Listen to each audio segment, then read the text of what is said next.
Welcome to the Loud Lounge, and it's yours truly, Selecta Fray, and today I have my good friend, Mr. Soca Sweetness himself, DJ Fury. It's Sam, my boy. Welcome to the Loud Lounge. Appreciate it. There's another one, Bermuda, that there's some new has been ducking, and lately me and Fury has played a lot of parties together, and so I couldn't duck it. Normally I heard of Fury, but me and Fury have a great common interest with both Liverpool fans. So this interview will be like we're at Anfield enjoying our interview. There you go. So welcome to the Loud Lounge, Fury. So today we're going to have a simple interview. You want to know the music aspects of Fury as well as the outside of Fury. All right. Who is Fury outside of music? Well, that started off. Those that don't know, Fury is a music theatrical man. So just let them know a little bit about yourself, Fury. All right. Well, first off, I come from a musical family. So my auntie is Sheila Smith. Most people know Sheila Smith. She's, in my opinion, one of Bermuda's best singers that I ever graced this island. My uncle's big one. And then, I got into music at an early age, right? So that's just who I am on a whole. Drums, piano, and all DJing. So those that don't know, Fury was a drummer at one time, right? Was. Who you played drums for? I played for PAC and the best drumline on the island, Showtime United Drumline. Shout out to Mr. Washington. Okay. Well, at least you say you was a drummer, not a major. No. We can go. We can go forward in the conversation. Yeah. And also, those that don't know, tell them your degree and your educational background. All right, so my degree is in stage management and technical theater. I went to Royal Welsh College of Music and Drama. Right now, I'm studying for my master's degree at Falmouth University. I'm in creative events management, but I specialize in lighting design. Okay. Now, if those that heard it, we can edit it later so they can hear it again. With these degrees and the credentials that I've heard, when will we get Fury to take on the Carnival banner? Because you have a background that is quite known to help us with our Carnival. Hey, man, it's not something that I want to take over, and it's definitely not something that I want to be the spearhead of, but it'll be something that I'm interested to help and give my expertise. Yeah, That's a monster of a project. Not to say that I'm afraid of it or anything like that, but it's just, time. Your plate has to be settled in order for you to take on an act like that. And right now I'm still DJing right now. So that's not something that I feel like if I take that over, I gotta take a step back at that one point in time to from DJing, and that's not something that I want to do. Now, speaking on DJing, those that don't know, I can honestly say you're the youngster in the business, but have stayed the test of time. Yeah. Because I remember you coming on the scene 16, 17, right? Earlier than that, I was 14. Yeah. I was 14, and what a lot of people don't know, and it makes me smile, right? Because everybody says, Fury, he's Soca DJ. Believe it or not, Fray could tell you this. Irie FM, B-Rock. They don't know that. B-Rock was your backfield for your starter. That was who started and helped me get to the beginning stages of who DJ Fury was. My first logo, my first booking, my first chasing somebody for money was all with B-Rock. He was your manager. He was my manager. Now we can shout out that you progressed to a rougher manager that gets your money. I gotta have that. Shout out to management. Shout out to management. So what was it like starting off at such a young age? Honestly, it was easy almost in a way, right? Because it was only really two young DJs at the time.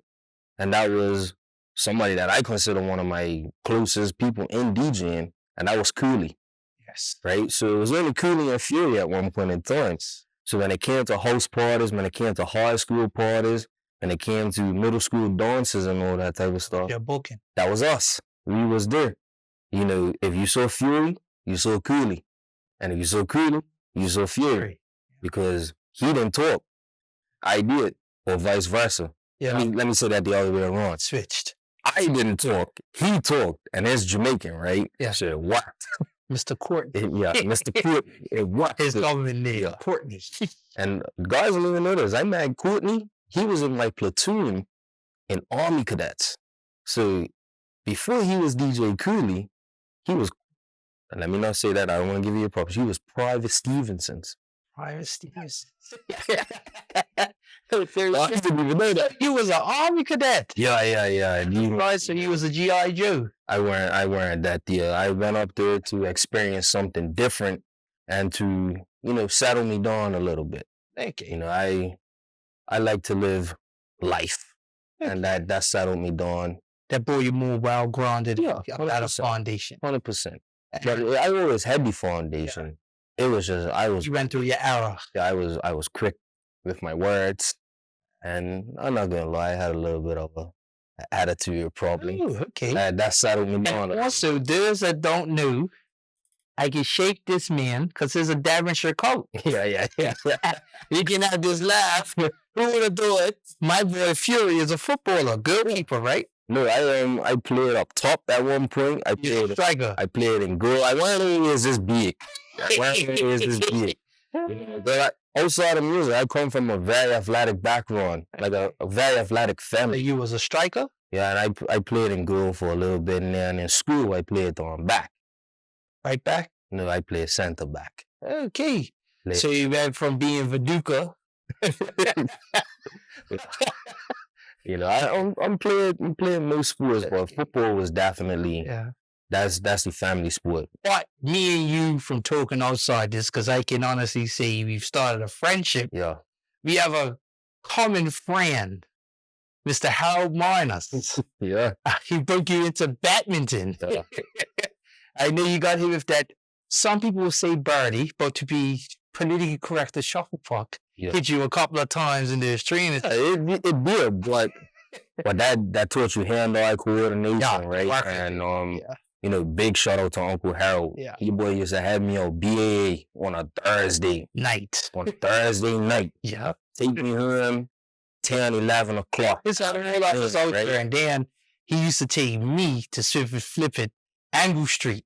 Yeah. You Santa Claus, we played it in there. Hey, you want to play cricket? Let's teach you how to play cricket. Yeah. No, shout out to Uncle Harold. His definitely a big staple when it comes to badminton too, yeah. Any wrist sport, ping pong, table tennis, because you used to get, he got vaccine beside ping pong. Yeah. It's table tennis. Yeah, make sure you say the right word. Yeah. So, we got into a little bit of how you started in DJing. Let's get a little bit more into who Fury is. Those that don't know, and I may be putting it out there, Fury is a family man. Yeah, I love my family. Nobody could ever take that away from me. Got my two sisters, love them dearly, would do anything for them. Have my daughter now, she goes 4 in July. That's my pride and joy. And then I give back to the one charity that helped me get to where I am, and that was Big Brothers Big Sisters. Okay. So growing up, shout out to Katrina. Yeah, shout out to Aunt Trina. But growing up, I didn't really have my daddy in my life. You know what I mean? And so my mama put me in this program, and I met my best friend in that program. Okay. And in the same time that I met my best friend, I thought I lost my best friend. Okay. So that's Gabriel Wilkinson. That's my big bro. And the second time that I ever hung out with him, he got in that bad football accident. Yes, he got hit. Put him in the coma. Yes. Right. Yes. So, that was a hard time in my life because it was like I had created a bond with somebody. And this happened. And then this happened the second time that him and I ever hung out. And because you came to see him at the video game? Yes. I literally walked into the gate and everybody was like surrounding him. And everybody was like, don't let his bro come over. And then I was like, well, you can't say that and not tell me what's going on. Yeah. Then the ambulance came, and then, I found out that he is being air ambulance. So, yeah, because it was trauma to the head. Shout out to Gibbs. We can honestly say, oh boy, because Gibbs is my friend from school days. That's shout out to the Wilkinsons, like my big ninja friend, Garen. Yeah. If you got in trouble, Gibbs has got Garen's got my back, all right? Yeah. I ain't got nothing to worry about. That's my father figure right there. 110% has looked out for me. A great mentor for you. Yeah, still to this day, him and I speak. Calm and collective. Yeah.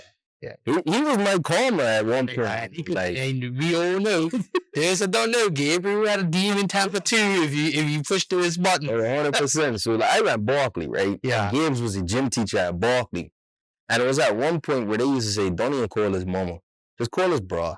Just go Gibbs. Right? He would come up, yo man. I'm like, yo man, I'm sorry, man. I'm sorry. Like, but shout out to Gibbs for straightening this young man out. 100%.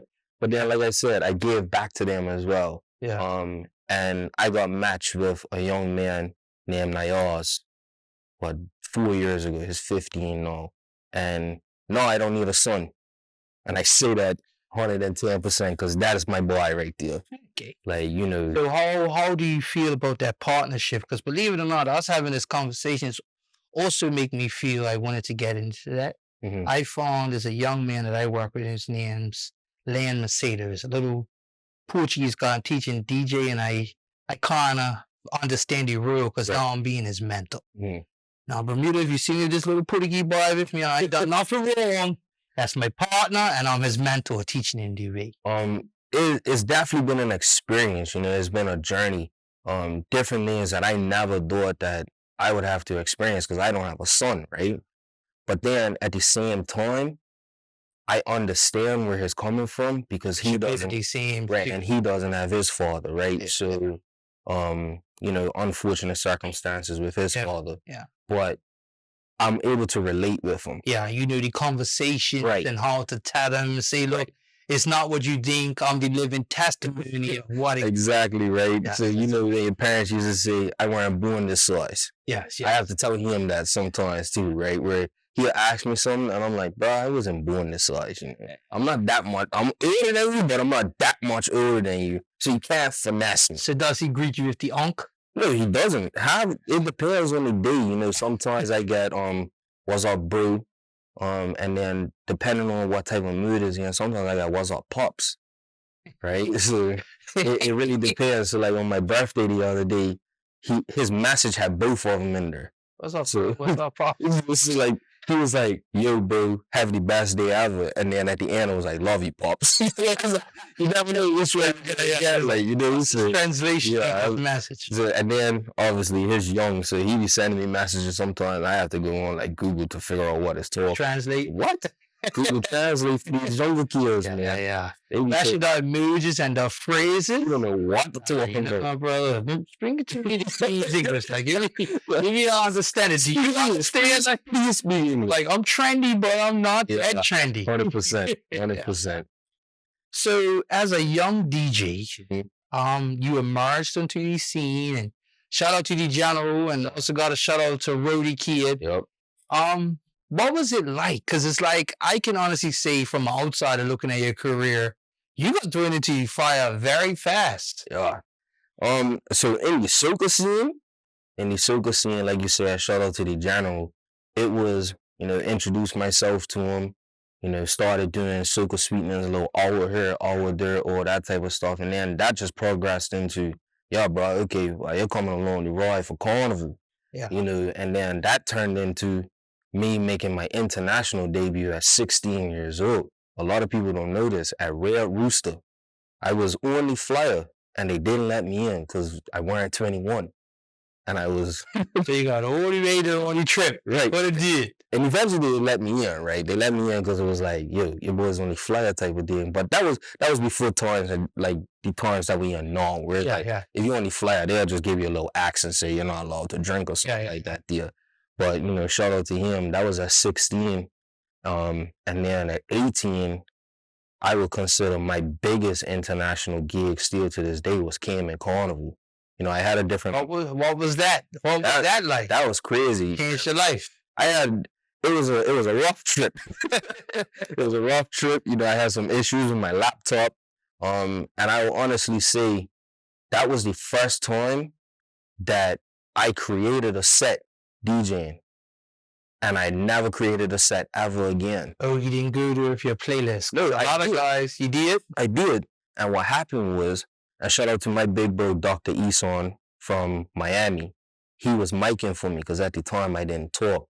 And now you had the entire Cayman Carnival on this beach. And they changed the lineup.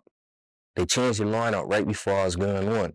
So it was like Eson played, and then I think it was Back to Basics and Tooney. Yeah. And I was supposed to play after them, right? And those guys are my big brothers from Bermuda and all that type of stuff. But then Scorch Bonnet played, and they played every song. That was song for song. In my set. In your playlist. In my set. And I sat backstage. I was like, yo, I don't know what I'm going to do. And I would never forget these words. Tooney said, and obviously I know I can't say everything. Yeah. But he said, bro, they flew you out there to play music. You know what you're doing. Go up there and play music. Yeah, don't worry about it. And from then, I don't think I'm ever created a set. I ain't trying to disappoint myself, but I created a set. And then somebody plays it, like, you know what I mean? Not to footnote, the next time you catch me and Fury at a party, I'm going to look at his computer. Yeah. You can do that. You can do that. Because it's happening with Fray and IT. I won't tell you what party it was. Well, my boy came on, he shouted, dog. And I was like, man, boy, I just played everything that I was about to play. You done it to me, because guys, don't shake hands. Because remember, we got a parties coming. I'm playing at the party, got my set. Next thing I knew, Fury started playing all this tune. I said, oh, he got in my repertoire. Yeah. See, me didn't go to I just got to shake it up. You know, that's one thing that I like to do. And I mean no disrespect when I do it sometimes. Yeah. But guys from COA will know this. I call it the alley-oop. Yeah. Right? Where sometimes I'll go and I'll play a set where I know that's your set, what you're doing for. Not only that, but I know that whoever's coming behind me, that set that they're about to play is going to be a slam dunk. Because now I'm playing the alley-oop. So now you got one or two options. Either miss it or no. You miss or you dunk it. Yeah. And everybody wants to dunk. Yeah. So, and that's what happens. I call it the alley-oop set. Yeah, I call it the just hope you're ready for what's about to happen. You're going to learn today. Yeah. And a thing that Fury could tell you what I do is childish is that when I tell you I've got 3 more left, I let you look at my laptop. Yep. And the minute you turn, I may look at your laptop. Oh, it's going to stop. It's happened. I'm going to play it for you. It's happened. It's happened. I'm hoping no letting go. Well, my last song's going to be no letting go. You're going to learn today. But it's also happened that you played the song that I was going to play, and I turned around and dropped the dub plate. Yeah. It was too shit. Yeah. Don't worry, this song is coming. I've been cutting just for Fury. It depends on what it is, but that's all a part of it, you know? So we can honestly say you're the next generation of Soca Sweetness. You had this conversation. I started with the genre at that. Yep. Now you're the next generation. Where do you see, and there's a conversation I really want to have with you, because you're one of the soca faces of Bermuda. Where do you see the soca scene and Carnival going in Bermuda? I see it going on a positive trajectory. Yeah. As long as people are willing to accept the genre for what it is. You know what I mean? I think so many times, and right now we're living in this time where dancehall artists want to be on soca songs. Yeah. And soca artists want to be on dancehall songs. Yeah. And so now we'll bridge this gap and merged it. Yes. So we have songs like Truth and Balance. Yes. That dropped and nobody knew where it dropped from, but the song was already big on the original rhythm. Yeah. Right? So I think as long as we can separate those and we can keep them separate, Carnival is going to continue going forward. But the minute that we start allowing other things to impede on what's happening, then I think that's when we put it at a little bit of a hope. And it's not to say, like I said, I started on Irie. So I only played reggae and dancehall. Yeah. But I'm not playing that if I'm in a soca party. No, a question that's an interesting conversation, right?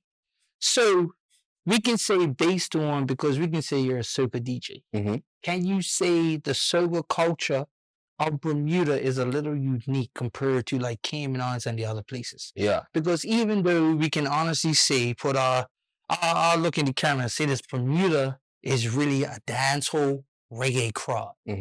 So a lot of times, me in general, even Roadie kids had these debates, right? Turtle Bermuda is understanding soca.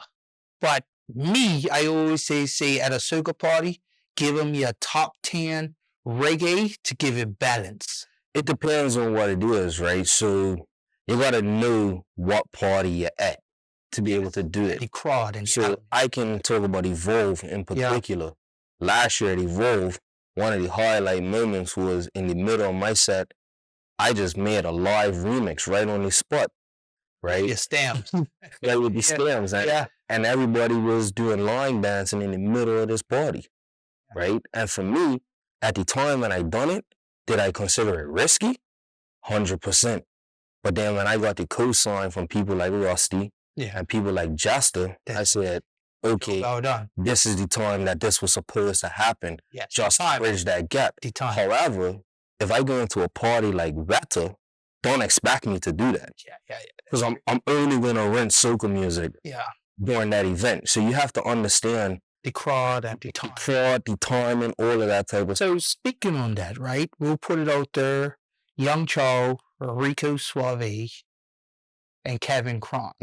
Those that don't know, these guys were actually dancehall DJs that later merged into the soca world. We know Rico's from Barbados, Panamanian, Kevin's Grenadian, and Charles was Trinidadian. So can we honestly say the thing that's intrigued me about soca now is that we can say some of the forefront soca DJs are playing soca music, but the delivery is similar to a dancehall setting. Yeah, but I think where that comes from is knowing your background, right? Yeah. So if there's one thing that I pride myself on is talking Bermudian. Yes, because we don't get one thing. You know, I'm gonna shake your hand. Because me and you, people that know me, I know Wagwan brethren. I'm not Jamaican. You're very Bermudian. Hey, girl, look her. Right. So I think that's part of where the delivery comes from. It's not that they're trying to deliver it in a dancehall style. They're delivering it from where they originate. Yes. Right. So Rigo, for example, in the middle of his set, he's gonna start playing some Panamanian music. Right. And people was like, where's this from? Where's it from? And people get it twisted all the time. They're like, yo, Rigo from Trinidad. It's like, I'm not from Trinidad. I'm from Panama. Right. And I want to hold that same standard when it comes to me as a Bermudian soca DJ. So they when I go overseas, I'm Bermudian. Because it gets twisted all the time. Oh, yeah, English. I'm not English. I'm Bermudian. Like, you know, so I try to keep that at the forefront. Okay. Now, we talked a lot about music. Who are some of your favorite soca DJs? And who are some of the guys you've taken notes because you've done many different trips to other Caribbean islands? Who are some of the DJs you said, took your pocketbook out or you Shazammed, yeah, I'm going to do this, but I'm going to do it this way? Who's some of the DJs that you look up to and took notes from? So, as a recent, one that I consider my brother is Sonic Boom. Okay. Met him at Sandorf. Him and I have built a relationship on that. We bounce a lot of ideas off of each other.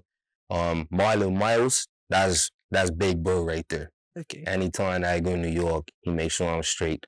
Rest in peace to my brother DJ Trouble. So Trouble was somebody that I looked up to 100%. Like I said earlier, Dr. Eson. Okay. And then my old-time two favorite MCs will be Tony and Barry Hype. Okay. Those are my people that I looked up to. And then obviously the general. Like, you know, I can't do Mr. Chelsea himself will lead out of there. But those are the guys that I definitely looked up to and look up to when it comes to the soca. So this is something I always ask you. One thing I noticed with you and Rusty, I can shout out to my good friend I Breeze that I am now pushing is my Brandon. How can people, what is the Fury brand and what does it stand for? So this is a funny one, right? Because where it actually stemmed from is my favorite movie is Drumline, right? But there's already a DJ drummer. Yeah. So I didn't run with that. However, my second favorite movie is Fast and Furious. So DJ Fast didn't sound too nice. DJ Furious sounded a little bit corny. So I just shortened it to DJ Fury. So what that brand stands for, honestly, is just like young, energetic fun, right? You know that anytime that I'm going to get up on the stage, no matter if I'm playing first, second, third, or last, I'm going to give you a show, regardless of what it is. Who knows what I'm going to say? who knows what I'm gonna do, but we're gonna go out and have a good time. And that's just what the brand is. I'm a one-man army. One-man army. I like that. But remembering that one-man army, as we've said many The whole times, team behind me. it's a whole team behind you, but you'll never. Yeah, there's a whole team behind the one-man army. We talked about the history of you getting into music, come from a musical background. Yep. We also touched base that you're a family man. He's an ex-footballer, retired from the national program. I didn't say that, deal. I didn't say that. Many moments in your life, like when you joined Big Brother, the legacy that was given to you, you passed on. Shout out to Gabriel. Also got a shout out to Harold. Yep. Mine as our mate that was a quite great mentor in both of our lives. 100%. Where do you see Fury as a man first? Mhm. Come on, tell me where you see Fury in the next 5 years as a man. In the next 5 years, I don't know. I wouldn't be traveling the world playing music. I love traveling. So as a man, I love traveling. I just came back from away. Yeah. You know, Notable. so I just want to be traveling. Yeah. You know, I want to raise my daughter to be the best possible young lady that she can be.